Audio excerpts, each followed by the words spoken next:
Сәлем достар, менің каналыма қош келіпсіздер. Бүгін сіздермен күнжіт қосылған печенье дайындайтын боламыз. Алдымен менің каналыма тіркеліп, видеоның соңына дейін қараңыздар. Бізге қажет заттар: бөлме температурасындағы сармайымызға қантымызды салып, екеуін араластырып аламыз. Сармайларыңыз міндетті түрде жұмсақ болғаны дұрыс, сол кезде оңай бірігеді. Үстінен бір жұмыртқамызды жарып салып, тағы да барлығын біріктіреміз. Біріктіріп алғаннан кейін үстінен бір ас қасық лимон суын сығып қосатын боламыз.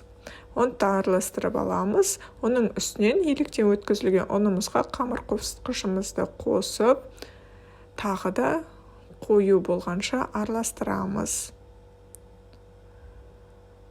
Ұнымызды міндетті түрде електен өткізіп алыңыздар. Барлығын араластырып алғаннан кейін үстінен күнжітімізді қосамыз. Сол кезде біздің печеньелеріміз өте дәмді болып шығатын болады. Дүкендегі печеньеден ешқандай айырмашылығы жоқ.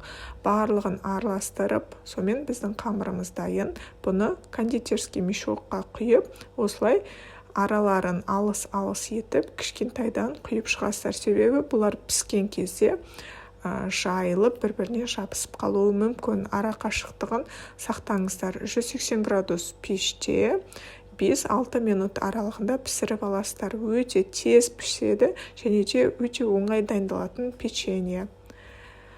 Қызып тұрған пешімізде пісіріп аламыз. Сонымен біздің печеньелеріміз дайын. Міндетті түрде мен көрсеткен рецепт бойынша жасаңыздар. Видеоны соңына дейін қараған болсаңыздар, сіздерге үлкен рахмет. Міндетті түрде менің каналыма жазылып алыңыздар.